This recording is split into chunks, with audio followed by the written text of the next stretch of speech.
Um novo vazamento feito pelo The Intercept Brasil por meio de um de seus veículos parceiros mostra que Sérgio Moro participava de reuniões de planejamento da operação com o Ministério Público Federal e a Polícia Federal. De acordo com a reportagem, juízes disseram que esse tipo de encontro só seria aceitável em caráter de emergência, para, por exemplo, resolver algum imprevisto ou antecipar riscos de uma operação. Em um dos diálogos, Deltan Dallagnol atribuiu a Moro a responsabilidade de escolher o dia e o horário mais apropriados para a reunião. A intenção do coordenador da Força Tarefa do MPF era clara. A presença do então juiz deveria evitar que a PF visse alguma imposição de agenda por parte dos procuradores. Começo essa com você, Andrés. O que achou desse novo suposto vazamento? Bom, tem duas notícias aí, né? Dois temas. Eu considero grave e corrobora o que já considerava grave nesse conjunto, que é, a rigor, o juiz Sérgio Moro tomando parte, tomando lado num processo do qual ele era juiz, né? Do qual ele era aquele que tomaria decisão e, portanto, cabendo a alguém no seu lugar manter distância das duas partes, né? E ele, no entanto, se acerca excessivamente, extrapolando limites da acusação. Então, nós temos o procurador Deltan Dallagnol consultando Sérgio Moro, juiz, sobre uma reunião, sobre um encontro com os membros do Ministério Público, da Força Tarefa da Lava Jato e agentes da PF. Para tratar a rigor, a gente tem que ser claro na leitura desse conteúdo, para tratar da agenda de prioridades da Operação Lava Jato, né? Inclusive sobre novas fases. Assim como se o Sérgio Moro fosse o chefe da Força Tarefa. E aqui cabe fazer uma explicação importante, porque eu vejo isso prosperar aí com muita influência. O Sérgio Moro, juiz federal, não é parte da Força Tarefa. São coisas diferentes. Ele nem coordenador é da Força Tarefa. Força Tarefa ali, juiz aqui. São coisas separadas. Mas o exame dessas conversas, e insisto, o Sérgio Moro e os procuradores não negam os conteúdos. Temos falado sobre isso aqui. Eles não dizem os conteúdos são falsos, isso não aconteceu. Então é preciso também entender que nós estamos diante de algo que, para além da consumação política, está aí, com impacto real. As conversas existem. Tem áudio do Deltan Dallagnol. Então, já havia me chocado, por ocasião do depoimento do Lula, frente a frente com Sérgio Moro, ao final do qual ele, juiz, se refere à atuação da defesa deste réu, Lula, num processo que ele presidia, falando para o procurador acusador do caso, se referindo à atuação da defesa como um showzinho e orientando o Ministério Público a fazer uma nota para rebater o showzinho da defesa. Isso é absolutamente impróprio. Se isso não é um juiz que toma lado, aqui está outro exemplo. Minha gente, onde já se viu o juiz participar, e ele aceita, juiz participar de uma reunião de planejamento de força-tarefa do órgão acusador?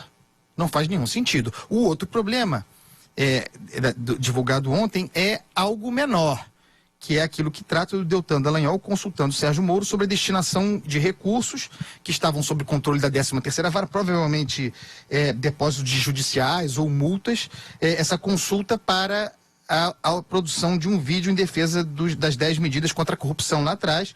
O Moro diz que era possível, que ia ver, que ia responder, mas tudo indica, esse dinheiro não saiu, esse dinheiro não serviu para a produção do conteúdo, embora o conteúdo tenha sido produzido, financiamento, não sei qual a origem, mas tudo indica, não há nenhuma prova que tenha sido feito pela 13ª Vara. É um problema imoral, né? Porque na prática não houve a execução. Não é bom, né? Não é bom. E você, Bruno, tuas impressões a respeito de mais esse vazamento? O ponto, já estamos falando aqui de há um tempo, o Andreasa repetiu agora, a ausência de negação categórica a respeito do conteúdo dessas mensagens acaba por, de alguma maneira, mesmo que delicada por dar certa credibilidade a esses vazamentos. Então, pediria aqui aos procuradores, ao ministro Sérgio Moro, que venham a público se posicionar de forma clara para a sociedade se o conteúdo que vem sendo publicado agora é verdadeiro ou não. Porque a situação é muito complicada, os vazamentos vão continuar a ser feitos, e se se mantiver o silêncio ou tergiversação, isso acabará por, de alguma maneira, mesmo que transversal, a dar alguma credibilidade a esse conteúdo do Intercept. E depois de novos vazamentos de conversas atribuídas ao procurador Deltan Dallagnol nos últimos dias, o ministro Sérgio Moro usou sua conta no Twitter para criticar o conteúdo do material. As partes citadas nas reportagens do The Intercept Brasil, da Folha de São Paulo e da Veja não reconhecem a veracidade das mensagens. Abro aspas para Sérgio Moro. Sou grande defensor da liberdade de imprensa, mas essa campanha contra a Lava Jato e a favor da corrupção está beirando o ridículo. Continuem, mas convém um pouco de reflexão para não se desmoralizarem. Se houver algo sério e autêntico, publiquem, por gentileza. Fecha aspas. Inclusive, o tweet do ministro Sérgio Moro está aí na tela para quem nos acompanha também com imagens. O ministro da Justiça e Segurança Pública está de férias de suas funções até o dia 19 de julho. A pasta explicou, por meio da sua assessoria, que o afastamento de Moro se trata de uma licença não remunerada prevista em lei. Diga, Andreasa. Respeita a liberdade de imprensa? Com essa compreensão, com todas as vênias, senhor ministro, respeita coisa nenhuma. Como assim? Fazer críticas ao conteúdo dos diálogos que o senhor não nega, é ser a favor da corrupção? Eu sou a favor da corrupção? É esse o tipo de compreensão do papel da imprensa? Ter uma posição crítica relativamente ao conteúdo dessas conversas, muitas vezes indecorosas, não raro, se acercando da ilegalidade, é ser a favor da corrupção? E o senhor é a favor da liberdade de imprensa? Então me responda aqui uma coisa, doutor Moro. A Polícia Federal, subordinada ao seu ministério, está investigando o Glenn Greenwald? E com base em quê? Porque isso o senhor não responde claramente. E sem essa resposta clara, o senhor não é a favor da liberdade de imprensa.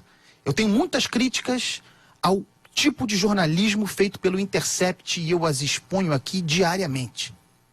Acho que há uma militância ali sem dúvida nenhuma. Mas é uma atividade jornalística, até que se prove o contrário. De modo que, se alguém pergunta ao senhor, e foram várias vezes feitas a pergunta, inclusive por mim, em artigo e aqui nesse programa, se Glenn Greenwald está sendo investigado pela Polícia Federal, e o senhor responde com evasivas, e a Polícia Federal diz que não pode falar sobre os conteúdos de possíveis investigações, está dando a margem à intimidação contra a imprensa. Então, ou o senhor é a favor da liberdade de imprensa, ou o senhor diz que o trabalho jornalístico que incomoda o senhor, mas que toca em pontos importantes, é a favor da corrupção. Não dá para ser as duas coisas. Não dá. Diga aí, Bruno. Essa última frase do tweet, né, se houver algo sério e autêntico que seja publicado, enfim, já foram coisas publicadas, embora não tenham sido coisas mais graves, mas foram publicadas coisas que colocam o ministro procurador numa situação delicada. Eu tenho evitado comentar, dar opinião sobre os conteúdos, repito mais uma vez, porque a autenticidade dessas mensagens ainda não foi comprovada. E isso é um problema para mim como comentarista. E eu acho que a estratégia do Intercept não é jornalística, é política. Tanto é que no primeiro dia da votação, às 5h22 da tarde, o Intercept publicou aquela gravação daquela comemoração de coroinha, como o Alexandre definiu, né, do Dallagnol, comemorando uma decisão favorável.